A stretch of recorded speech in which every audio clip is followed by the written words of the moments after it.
먼저 어제 우리 환경 설정을 이제 잘했죠. 환경 설정을 이제 잘했는데 만약에 이제 컴퓨터를 껐다 이제 키셨다. 그러신 경우에 이제 도커가 이제 자동으로 이제 시작이 될 수도 있는데 다만 이제 도커 컨테이너는 이 요 자동으로 이제 시작이 되진 않습니다. 왜냐면 이제 도커 컨테이너 여러 개가 충돌을 일으킬 수도 있기 때문에 이제 컨테이너 자체는 수동으로 이제 시작을 해 주셔야 돼요. 그래서 이제 예를 들어서 이제 컴퓨터를 이제 껐다 켰다. 그래서 이제 도커를 이제 다시 시작을 하셨다라고 하면 어제 명령을 다시 입력하실 필요는 없고 그냥 이 컨테이너즈에 가셔서 이 파이딥 GPU라고 하는 것이 있는데 요거를 그냥 재생 버튼을 눌러주시면 돼요. 그래서 이제 혹시 이제 종료가 되셨으면 그러면 지난번에 성공적으로 수행이 됐으면 뭐 다른 어떤 충돌이나 이상이 없는 이상은 이제 다시 이제 시작이 되실 겁니다. 언제든 요거를 이제 정지하셨다가 다시 이제 재생할 수 있고 그리고 이제 접근하는 기본적인 방법은 여전히 요 포트 번호를 이제 클릭하시면 요 주피터 이제 접근이 이제 가능하고 이게 이제 비밀번호는 얘가 이제 쿠키에 저장합니다. 자동 로그인하고 이제 똑같은 이제 방식이고요. 그냥 웹사이트라고 이제 생각하시면 돼요. 그렇습니다. 그래서 이제 그런 측면이 이제 있고요. 그래서 이제 요게 이제 다시 시작이 되면은 이제 어제 우리가 이제 컨테이너 내부에서 만들었던 노트북들은 여기 이제 있고요. iris CSV와 같은 이제 파일도 되어 있습니다. 그래서 다시 이제 시작하시면 되고 그리고 나서는 이제 비주얼 스튜디오 코드를 이제 여시면 어제와 동일하게 아마 이제 시작이 되실 겁니다.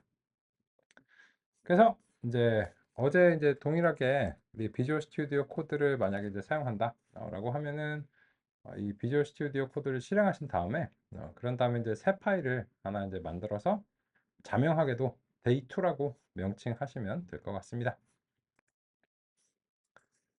그렇고요. 그리고 난 다음에는 요 커널 선택을 하셔야 되겠죠. 요 커널 이제 선택이고 그래서 이제 어제 사용하시던 커널을 그대로 선택하시는 거는 권장되지 않고요. 이제 새로운 커널을 이제 생성하시길 이제 권장하고 그래서 이제 기존 주피터 서버 요게 이제 등록이 되어 있으시면 로컬 호스트라고 아마 이제 되어 있으시겠죠. 저는 이제 맥에서 원격으로 접근하는 거라서 이제 IP로 했는데요. 그래서 여기서 이제 혹시 여기 목록이 안 나오면 새로 고침 한번 해주시면 이제 주피터 커널 목록이 새로 고침을 이제 하면서 이제 파이토치냐 텐서플로우냐 뭐 이런 식으로 이제 나오고요. 그래서 이제 어제 우리가 텐서플로우 2 커널을 선택했으니까 오늘도 이제 텐서플로우 2 커널을 이제 선택해서 시작해 보도록 하겠습니다. 그러면 사실 이제 4일차 정도에 이제 돼서 이제 텐서플로우 이제 쓸 거고 우리는 이제 어제 이제 활용하던 라이브러리들을 이제 적재하면서 시작하도록 하겠습니다.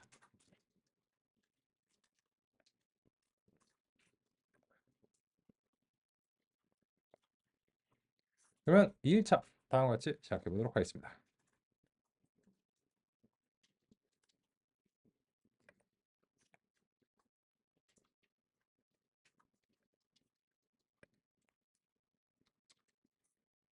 자, 줌 화면 공유도 다시 시작을 해야 되겠죠.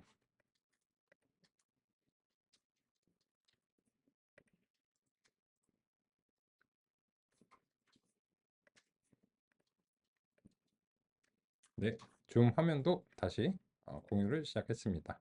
필요하신 경우엔 참조하실 수 있습니다. 그러면 어제 우리가 이제 어떤 이야기를 이제 했는가 라고 하면은 이 교재에서 2.4절에 퍼셉트론의 한계를 논의하기 전에 이제 MCP 뉴런의 학습 능력을 이제 부여하는 이제 그런 부분까지 이제 살펴봤었죠. 그래서 이제 퍼셉트론 이제 구현했는데 퍼셉트론 이제 한계가 이제 있다라고 하는 것이 이제 크게 두 가지. 이제 이제 수학적인 불안정성이 있고요. 두 번째로 이제 근본적인 이제 가설 공간이라고 하는 것에 어떤 문제가 이제 있습니다. 그래서 이와 관련해서 이 54페이지에서 도전 엑스월 게이트라고 하니까는 요 엑스월이 무엇인지에 대해서 우리 이제 그려보면서 같이 이제 살펴보겠습니다. 비교는 이제 5월하고 엑스월입니다. 그래서 이제 우리가 이제 XS를 어제처럼 이제 진리표의 입력으로 만들어 보겠습니다. 0,1, 1,0 이렇게 이제 되고, 그러면 이제 YOR 요거는 이제 다음 것이 될 거고, 그 다음에 이제 XOR은 이렇게 이제 되겠죠. 그죠?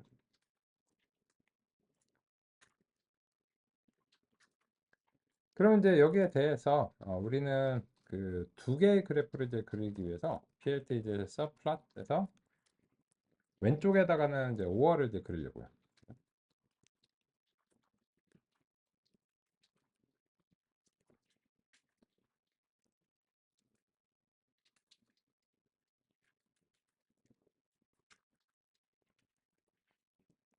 그래서 이제 그 첫 번째 열의 값을 x축의 값으로 하고 두 번째 열의 값을 y축으로 하고 컬럼에 해당하는 것은 y월로 하고 컬럼 맵은 뭐 이렇게 그 적당한 걸로 이제 설정하시면 되는데 두 개밖에 없으니까 뭐 BWR 뭐 이런 식으로 이제 해서 블루, 화이트, 레드 뭐 이런 식으로 이제 해보겠습니다. 그리고 나서 일단 여기까지 잘 됐는지 이제 확인을 이제 하고요. 된 것 같고요. 세로가 너무 기니까 이제 좀 보기가 좀 힘드니까 전체 이제 그림 틀 크기를 특정하게 이제 설정을 해주겠습니다. 그리고 그렇게 클 필요가 없는 이제 그림이라서 이제 이렇게 이제 잡고 그리고 나서는 사실 거의 복사 붙여넣기 하시면 됩니다. 이제 두 번째는 이제 XOR 하고 이제 YOR을 이제 옆에다가 이렇게 이제 그려가지고 이제 비교를 이제 하는 거죠.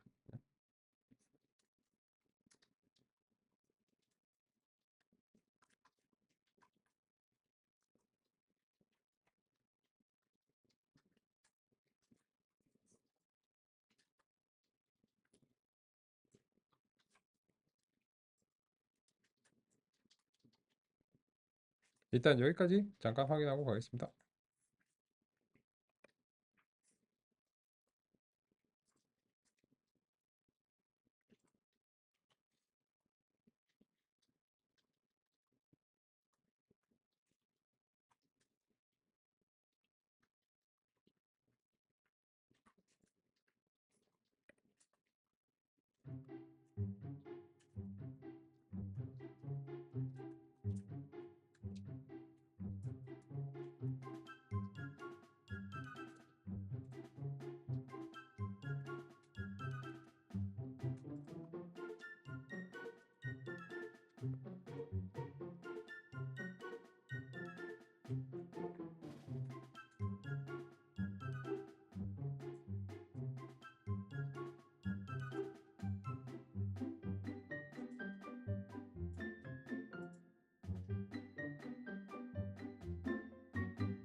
그러면 이제 이렇게 이제 있는데 여기에 대해서 이제 5월 같은 경우에는 이 결정 경계가 이 중에 어느 하나면 이제 되는 거죠. 그죠? 그래서 이제 무한히 많은 이제 해법이 이제 존재하는데 이 중에 이제 어느 하나만 이제 얻어 걸리면 이제 됩니다. 그래서 이제 이런 식으로 그 지금 결정 경계가 이제 그려지는 이유가 무엇인가 라고 하는 점을 우리가 이제 리뷰를 해보면 첫 번째 퍼셉트론 자체 혹은 이제 선형 모형들은 X에 이제 대응하는 방식으로 가중치가 형성이 되죠. 그리고 이제 편향은 그냥 꼬리처럼 쫓아다니고요. 그리고 이제 내부에서 요 X 이제 W가 다음 같은 방식으로 이제 연산이 이제 되죠. 그리고 최종적으로 이제 분류 결정을 이제 수행할 때는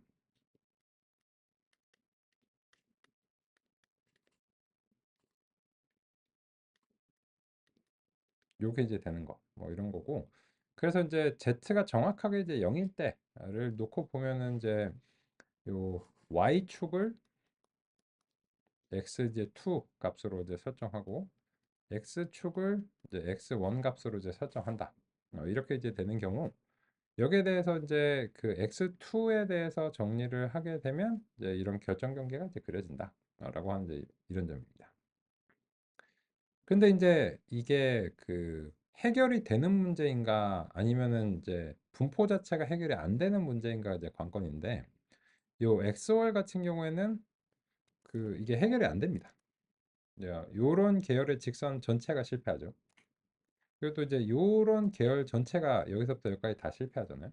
그러면은 이거는 이제 해답이 없는 문제가 되는 겁니다. 그래서 이제 XOR은 해답이 없는 거고 이 5월의 문제는 해답이 무한히 많이 존재하는 이런 이제 상황입니다.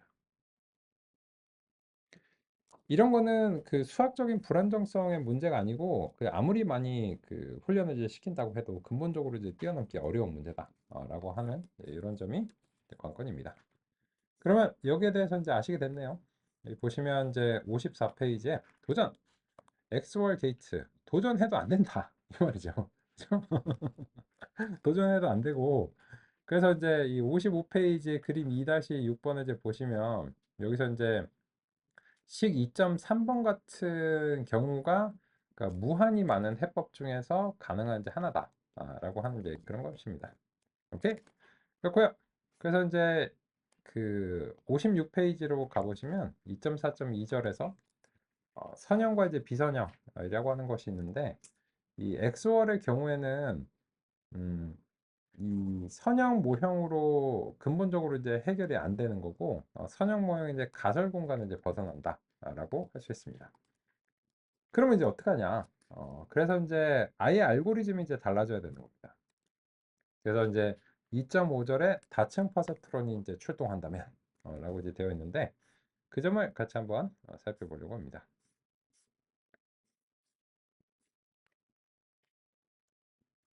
단일 퍼셉트론으로는 어렵지만 여러 개의 퍼셉트론을 겹겹이 쌓아 적절하게 구성하면 비선형적 데이터를 극복할 수 있습니다. 각각 낸드 5월 엔드로 동작하는 퍼셉트론을 다음과 같이 구성하면 낸드와 5월 출력을 다시 엔드에 입력으로 하여 최종적으로는 XOR의 출력을 발생하는 것을 확인할 수 있습니다. 그래서 이미 1960년대 선형 모델이 발전되던 시절부터 다층 퍼셉트론 또는 인공신경망이 발전 방향이라는 것은 공감된 상태였습니다. 인공신경망은 간략하게 그냥 신경망이라고 하는 경우가 많습니다. 또한 다층 퍼셉트론과 신경망은 같은 용어입니다. 요새 신경망은 종종 딥러닝이라고 합니다. 하지만 기술적으로 신경망과 딥러닝은 완전히 동의어라고 하기는 어렵습니다.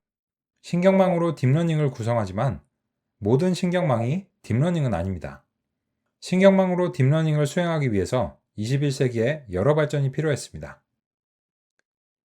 그 얘기는 이제 차차 하기로 하고요. 당장에 이 문제를 해결하지 못하면 이제 안 된다는 거죠. 낸드를 하는 퍼셉트론을 만들 수도 있고 OR도 가능하고 AND도 가능하지만 XOR 퍼셉트론 죽었다 깨나도 안 된다는 겁니다. 그런데 이런 것들을 이제 조합하면 될 수 있다는 건데요. 그래서 이제 같이 한번 실습을 통해 살펴보도록 하겠습니다. 그래서 우리의 이제 주제는 다층 퍼셉트론.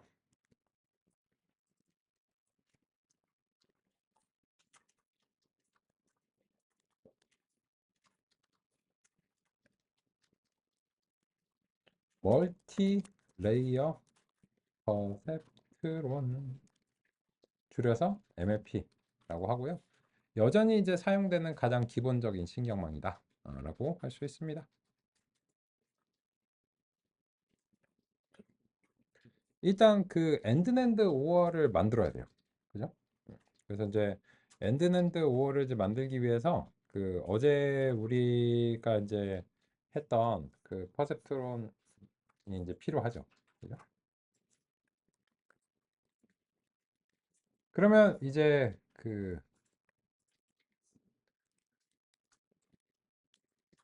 일단 그 입력하고 정답들을 좀 구성을 하겠습니다. 우리가 이제 그 정답들 자체가 AND가 이제 필요하죠.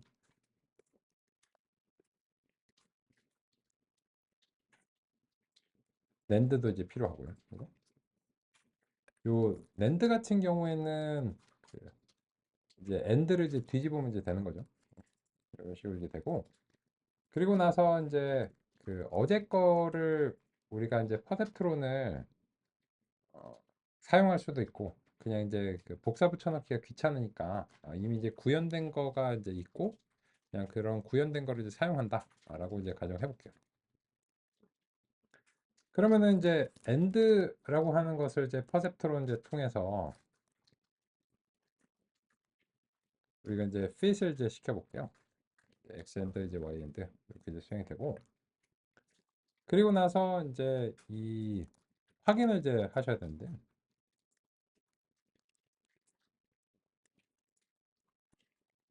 여기 이제 assertion을 이제 통과를 해줘야 됩니다.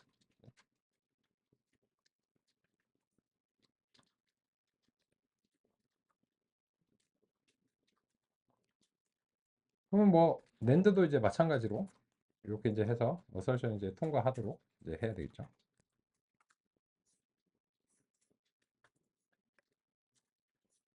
낸드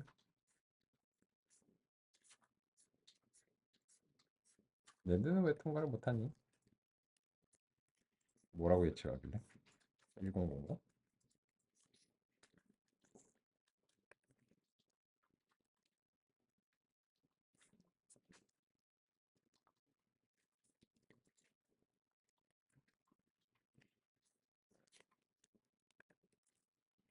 이거 이제 학습률을 조금 조정을 이제 해주겠습니다.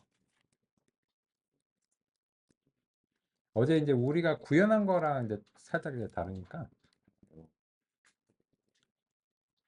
의미를 이제 부여하기 위해서 학습률을 특정하게 이제 설정하고요.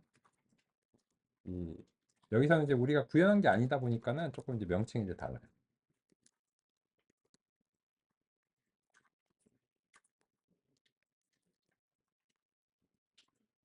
이건 이제 어제 정의를 이제 복사 붙여넣기도 귀찮고, 그리고 이제 어제 구현한 거랑 마찬가지다 이런 거 이제 보여드리기 위해서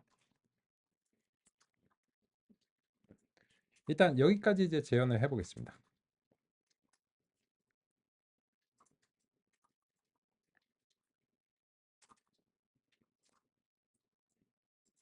잠시 확인하는 시간 갖도록 하겠습니다.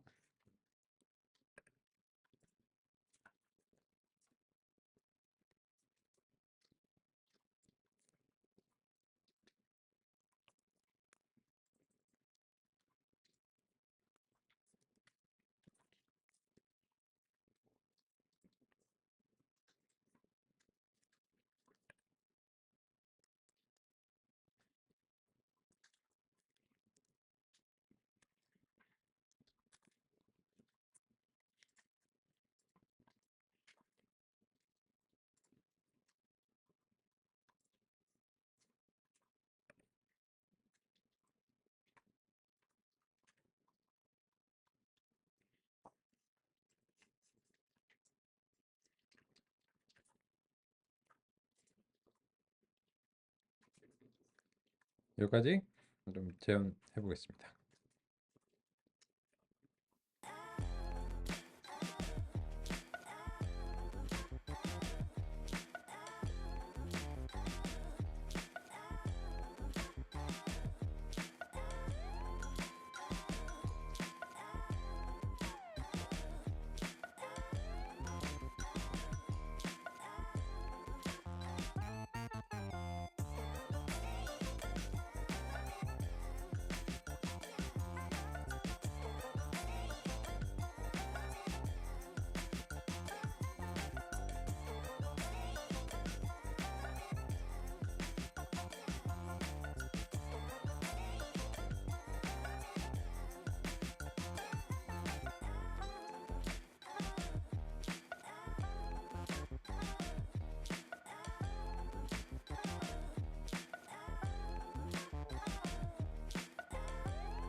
그러면 같이 한번 이제 보겠습니다. 어제 이제 구현하신 퍼셉트론은 아주 이제 옛날 거니까 이미 이제 구현이 되어 있다는 건 너무나 당연하겠죠. 그죠? 그렇고 그리고 이제 이게 선형 모형이다 라고 하는 이제 이 패밀리의 이제 관점이 되게 중요합니다. 그래서 이제 이렇게 이제 서술을 할 수가 있다는 거예요. 선형 모형으로 유 한 번의 학습 이내 해결이 가능한 문제는 선형적인 분리가 가능한 분포를 가지고 있다. 이렇게 이제 얘기를 할게요. 그죠? 그게 이제 중요한 이제 얘기고, 그래서 이제 AND와 NAND와 OR은 다 이제 줄여서 이제 선형적 분포를 가지고 있다. 이렇게 이제 할 수 있는 거예요. 근데 다만 이제 해결이 안 되는 게 뭐냐면은 이제 XOR의 문제를 요거를 이제 해보시려고 하면 이거는 이제 해결이 안 됩니다. 요 XOR은 요 뭐 학습률을 이제 바꾼다든지 아니면 이제 학습의 횟수를 뭐 늘린다든지 이런 걸로 이제 해결이 되는 문제가 아니라는 거예요.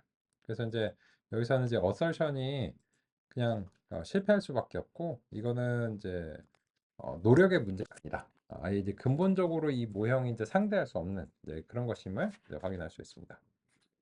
그럼 어떻게 해야 돼? 그런데 요거를 이제 퍼즐을 이제 풀어 보면은 이게 낸드의 출력이 있고 그 5월의 출력을 중간 출력으로 이제 하는 거죠.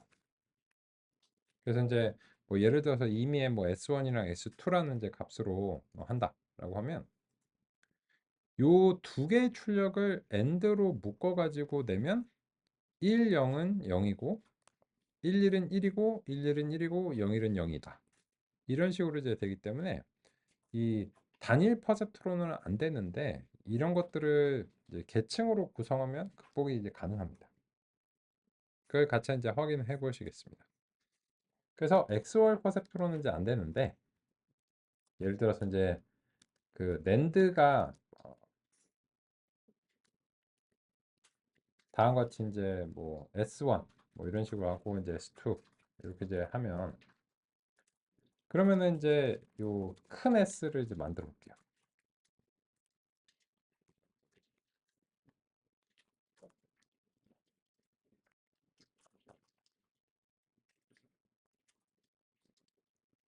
그러면은 이제 하나는 낸드의 출력이고요. 하나는 이제 5월의 출력이죠.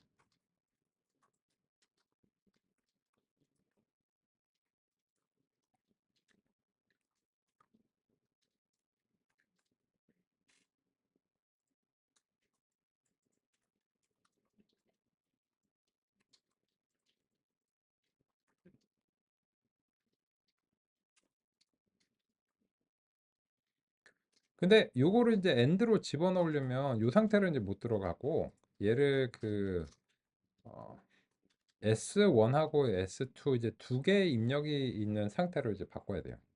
이 명칭 자체는 그냥 임의적이고 얘는 뭐 그런 명칭을 뭐라고 부르든 따지지 않거든요. 어쨌든 두 개씩 들어와야지 엔드가 이제 처리가 되기 때문에 그래서 이제 요 S를 행과열을 이제 뒤집어 줘야 됩니다. 이런 식으로. 그래서 이제 요 T자를 이제 통해서 트랜스포즈를 수행을 해야 됩니다.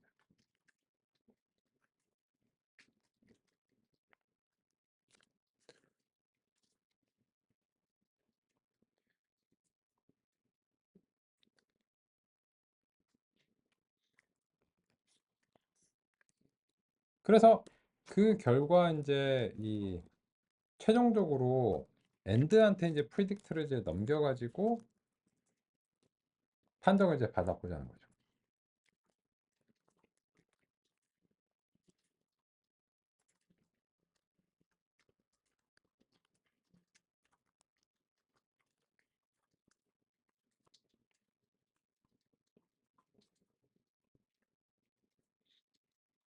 그러면 결과적으로 XOR을 극복합니다. 그죠? 이게 이제 그 핵심입니다.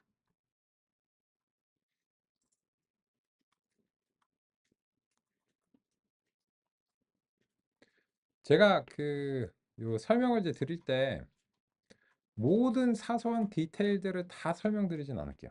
왜냐면 그렇게 하면은 이제 너무 지엽적이고 듣기도 좀 어려우신 데다가 요새는 그 직접 발견하시는 이제 도구들이 이제 있잖아요. 뭐 저 뭐 챗GPT라든지 이런 걸 통해서 뭐 이런 사선 디테일즈나 이런 것들은 직접 이제 발견하실 수 있고 물론 그게 틀릴 수 있죠. 틀릴 수 있고 납득이 안 되실 수 있으니까 그런 경우에 이제 같이 문의해보면 좋을 것 같아요. 근데 이제 그 사실 원하시는 목표가 뭐냐면 이제 신경망을 이제 이해하고 그 신경망의 이해를 실제 응용에 적용하시는 게 궁극의 목표죠. 그래서 이제 그런 이제 이해의 어떤 큰 틀에서 우리가 이제 커리큘럼이 이제 제시가 이제 되는 게 중요하다라고 이제 생각합니다. 그리고 이제 그래서 이제 가급적이면 제가 이제 좀 실습 기반으로 이렇게 그 가면서 좀 상을 드리고 또 이런 API 인생한 것들까지 일일이 다 이제 소개해 드리면은 오히려 좀 들으시기 좀 힘드시니까 네. 이제 쭉쭉 이제 전진해 보도록 하겠습니다. 오케이. 그래서 결론은 뭐냐? 결론은 이제 교재를 이제 공감해 볼까요? 58, 59페이지를 지금 확인하신 겁니다.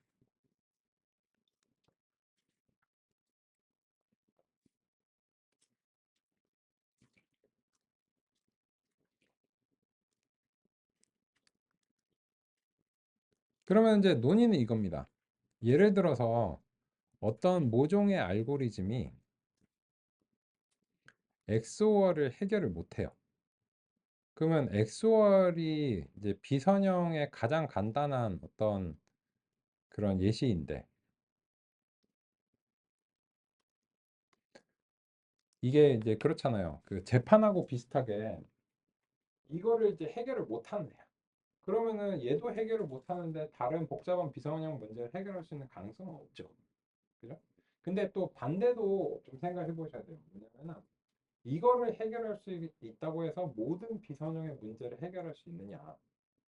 그것도 반드시 사실은 아니거든요. 근데 이제 그래서 이 80년대에 이와 관련해서 좀 논의가 이제 전개가 되긴 했습니다. 일단 그 엑스어를 뭐 해결을 해주는 거는 이제 좋았는데 그 실제적으로 이제 1989년에 그 제가 이제 전역근사 이론이라고 하는 것을 뭐 제시를 했는데 임의의 신경망으로 그 실수 범위의 함수들을 모두 다 그 표현해낼 수 있다는 이제 증명이 있었어요. 그래서 이제 실수로 표현할 수 있는 어떤 x와 y의 임의적인 관계가 있다.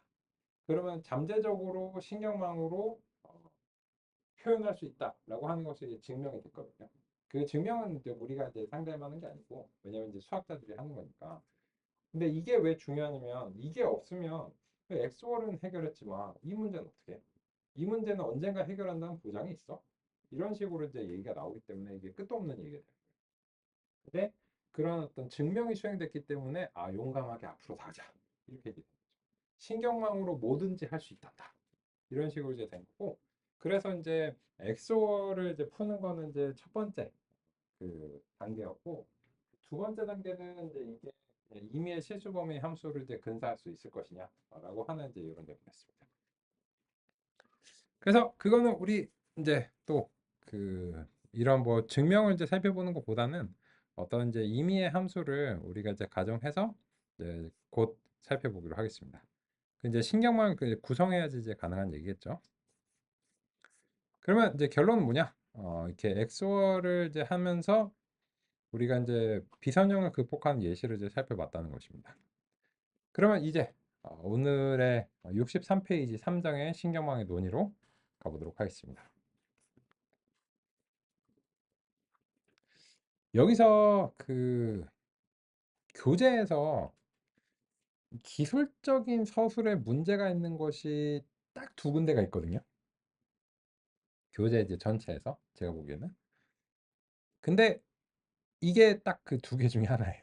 어, 그래서 이제 같이 이제 보겠습니다. 63페이지 이제 요 보시면 앞장 퍼셉트론과 관련해서는 좋은 소식과 나쁜 소식이 있었습니다. 우리 좋은 소식을 좋아하지. 좋은 소식. 좋은 소식은 퍼셉트론으로 복잡한 함수를 표현할 수 있다는 건데 이제 그 퍼셉트론을 그냥 이제 수학적인 기호로 좀 써보면 요 가중치와 이제 편향을 통해서 모형이 이제 결정되는 거죠. 가능한 이제 모형들 중에서 이제 결정이 되는 건데 이게 이제 붓꽃을 분류하는 함수 같은 것도 될 수 있다는 거죠.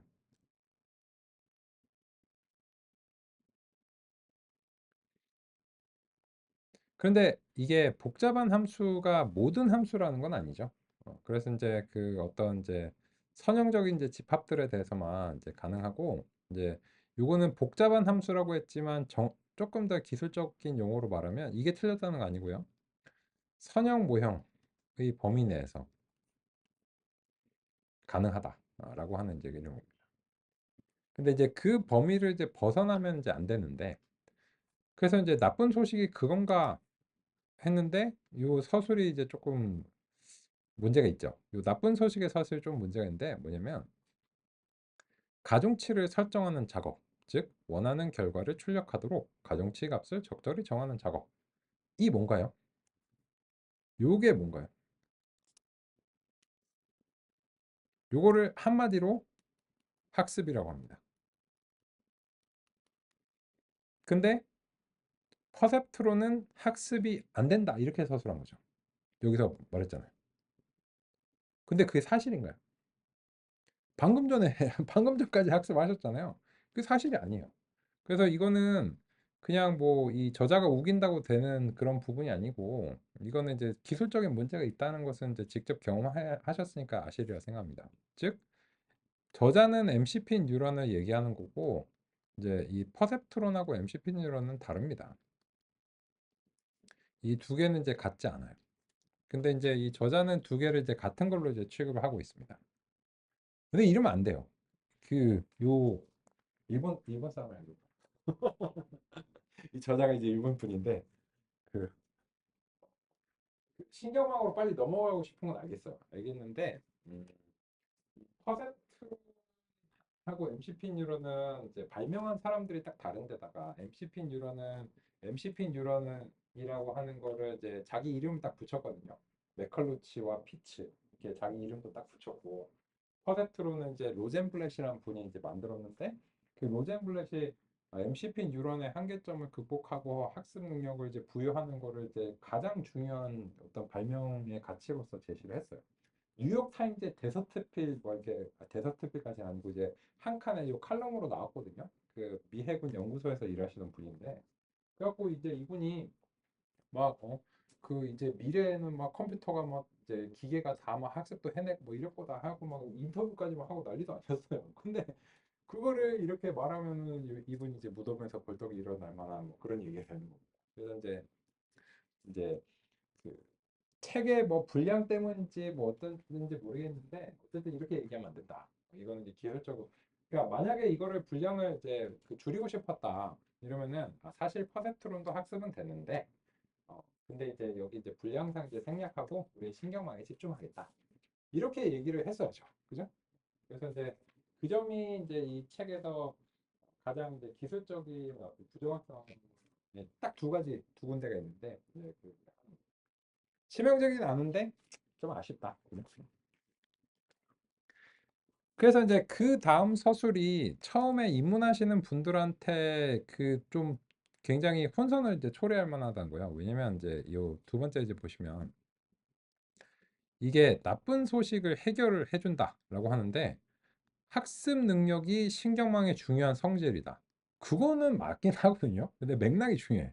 무슨 말이냐면 퍼셉트로는 학습이 안 되고 신경망이 학습이 되니까 신경망이 뭐 킹왕 짱이다 이런 건데 퍼셉트론도 학습이 되고 신경망도 학습이 된다면 이런 서술이 이제 좀 그 흔들린다는 거죠. 그리고 신경망만 학습이 되고 퍼셉트론만 학습이 되는 것도 아니잖아요. 그죠? 그냥 기계학습 알고리즘이면 다 학습이 돼야 됩니다. 그래서 학습이 되는 건 너무나 당연한 건데 이거를 이제 학습이 되는 것과 그 해당 문제에 대해서 적절한 가설 공간이나 이제 표현 능력을 이제 갖는가 그게 이제 관건이거든요. 왜냐하면 그 어제 예시를 우리가 한번 이제 얘기를 해보면 예, 어차피 우리가 적재를 해야 되니까 그 적재를 할게요. 그래서 이제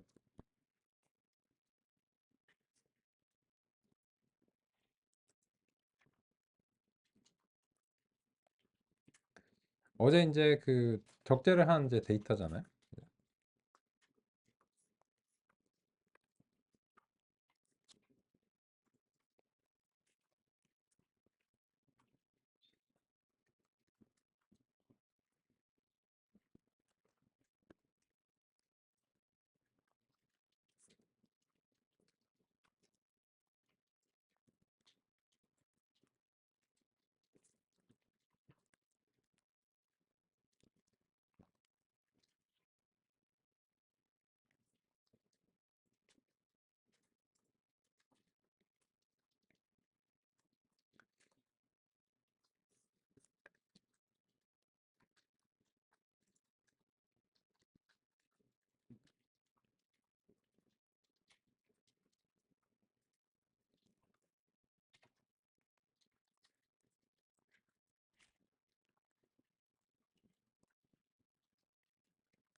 적재를 하고 난 다음에 이제 그 계략적인 어떤 관찰을 하는 부분까지 같이 이제 보겠습니다.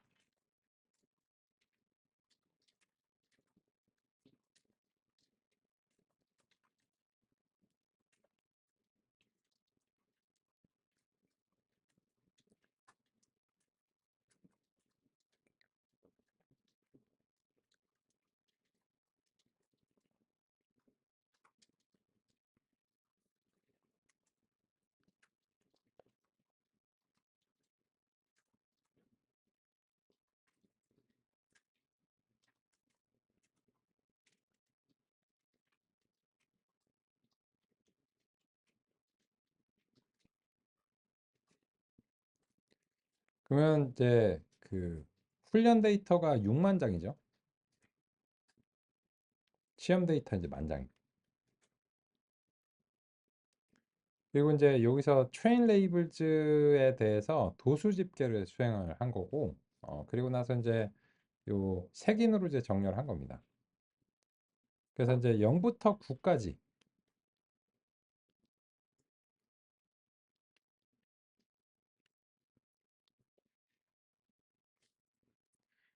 인데 이게 이상적인 경우에는 그 10개니까는 하나당 6천 개씩 있으면은 그게 이제 6만이 이제 되겠죠.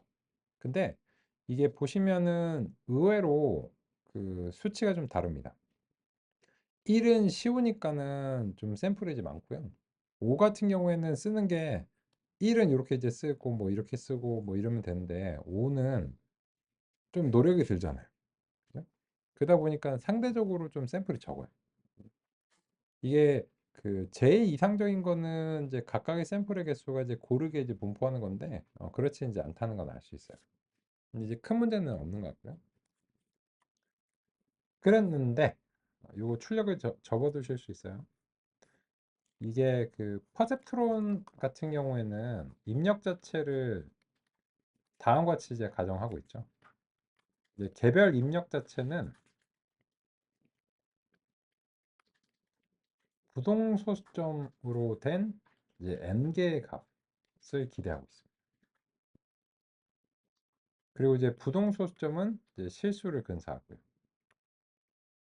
실수의 이제 하위 집합이죠. 부동소수점이.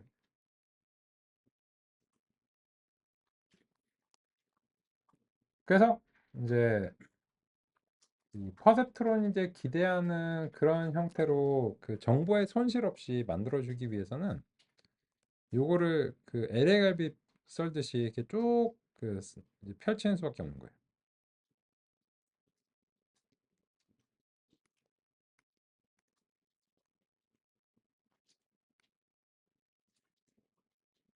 이런 식으로.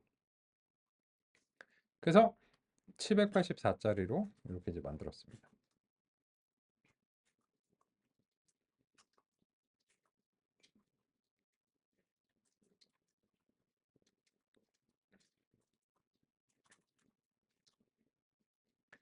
요런 이제 전처리 같은 경우에는 이제 일관성 있게 적용이 이제 되는 게 필요하니까 가급적이면 이제 함수로 만드시는 걸 이제 권장합니다. 그래야지 뭐 훈련과 이제 시험 데이터 혹은 이제 새로운 데이터에 대해서 이제 동일하게 이제 적용 반복적으로 할 수 있으니까요. 그러면 이제 이렇게 이제 했는데 우리가 이제 이거를 퍼셉트론으로도 학습을 할 수 있느냐, 그죠? 그래서 한번 보겠습니다. 그래서 이제 이 모형 자체의 알고리즘을 사이클런에서 이제 리니어 모델에서 우리가 이제 퍼셉트론을 이제 있고, 그럼 이제 이 퍼셉트론을 이제 가지고서 한번 이제 맥스 이터레이션을 학습률 적당히 이제 설정하고 이렇게 이제 해가지고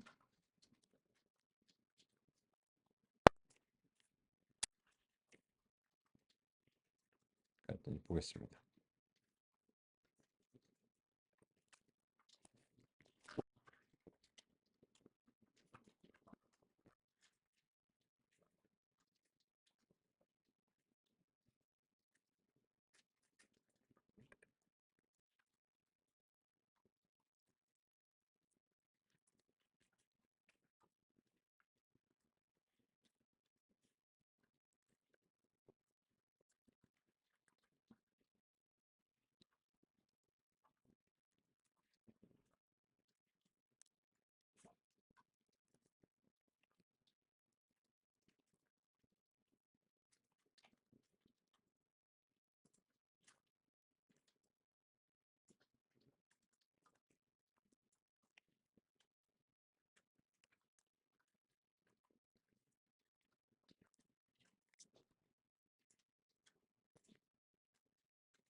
그러면 이제 퍼셉트론으로도 뭐 아예 못하진 않죠. 그죠? 근데 이제 그 80점 이제 후반 정도, 89 정도에서 이제 안착하는 이제 이런 경향을 이제 보이고 있는데, 그래서 이제 퍼셉트론의 이제 단점을 극복하는 이제 로지스틱 리그레션으로 우리가 이제 알고리즘을 이제 변경해 볼게요.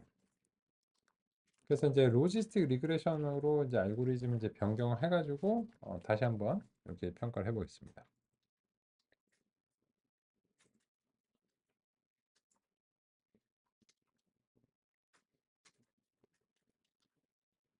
그러면 이제 요런 이제 경고들이 이제 나오는데 여기서 이제 그 스케일링 하면 좀 도움이 된다라고 하는 이제 경고가 나와요. 그럼 이제 보시면 같은 패밀리인데 알고리즘을 바꾸니까는 성능이 조금 낮죠. 그죠?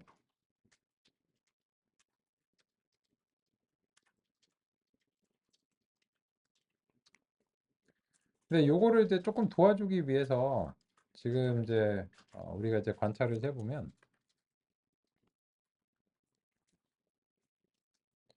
트레인 이미지의 이제 그 최소값하고 이제 그 최대값하고 좀 이제 표시를 해보겠습니다.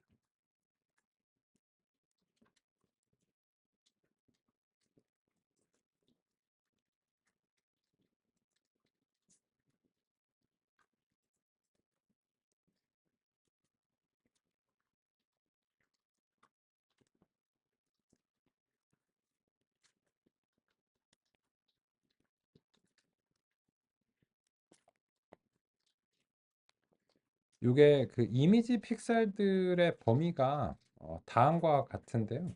이렇게 이제 범위가 좀 큰 경우에는 이 신경망이나 이제 알고리즘들이 이런 값을 그렇게 좋아하지 않는 경우가 있어요. 그래서 이제 가급적이면 이 값을 좀 낮춰주는 게 도움이 될 수 있습니다. 그 부분은 쉬는 시간 이후에 이어서 살펴보도록 하겠습니다.